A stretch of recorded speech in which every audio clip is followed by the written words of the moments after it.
Hello friends, welcome to our Mate Architecture channel. In today's work, we will talk about the stalemate. There are two important concepts that we need to know before the stalemate. When we pay attention to the position here, it is white's turn. When we pay attention, there are friends and the king, in the diagonal line of the queen. Here, as can be understood from the name, the front stone is the king, the back stone.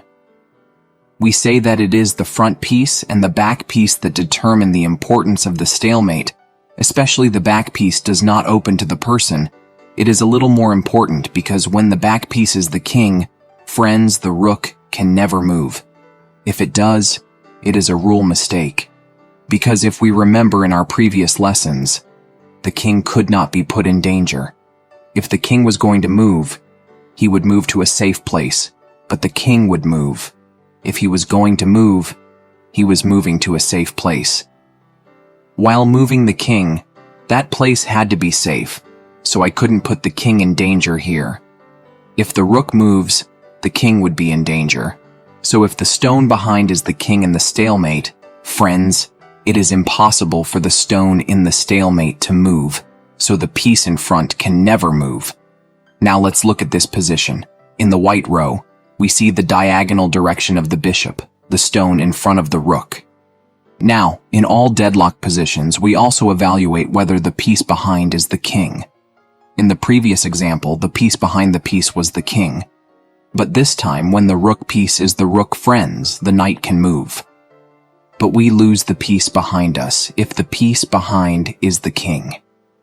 If the stone was the king, my friends, the knight would not be able to move. As we see, when there is a piece other than the king, it can move, but it loses the rook. Now let's look at this example. Here is the diagonal direction of the bishop. Here is the knight. If it creates a stalemate, the king is in danger, so it is not possible to make a move that would endanger the king. It is impossible for the knight to move here. Kings cannot play with their knight, they can play with the pawn if they want. He can play with the king, but if he plays with his knight, it is impossible because the piece behind is the king. If the piece behind is the king. If the piece at the back was anything other than the king, the line could move, breaking the deadlock more. Let's look at another example to understand better. Here again, in the direction of the bishop, the knight in front and the stone behind the queen were dividing the stone behind us. Let's remember that when the king or any other crown other than the king was the backstone, it was impossible for the knight to move. But since it was a piece other than the king, the backstone was the king.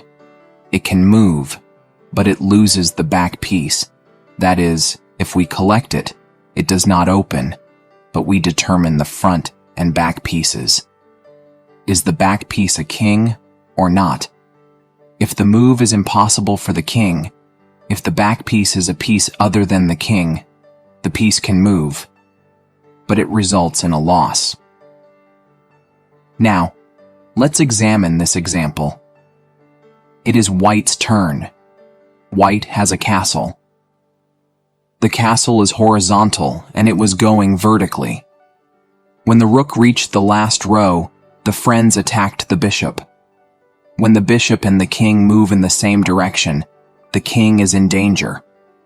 That is, the piece behind is the king, so the action cannot be moved. If the friends do, it would be a rule mistake. Because we cannot make a move that would endanger the king, it is against the rules. Black cannot play with the bishop, but he can play with the king. Then he loses this bishop. Yes, we look at the direction of the piece. Is the piece behind it a king or not?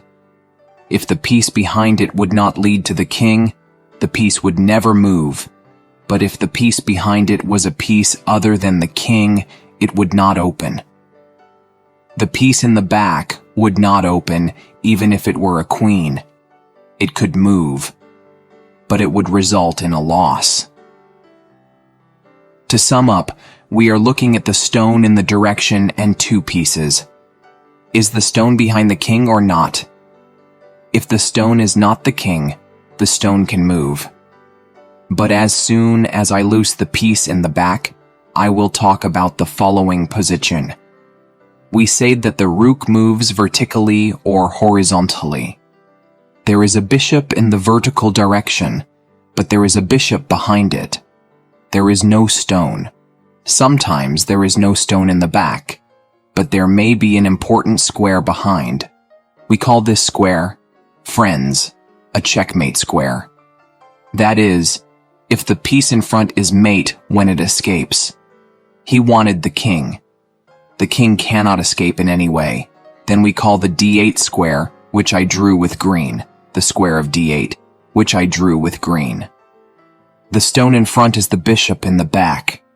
The target mate square means that sometimes there is a mate square at the back in a stalemate. Then we are in the net here. We can say that there is a stalemate.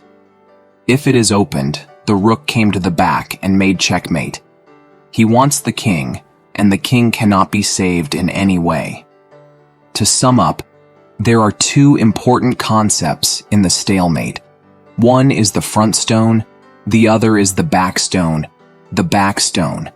If the king is the front stone, it is impossible for the front stone to move, but the back piece is not the king. It is not the king except the king.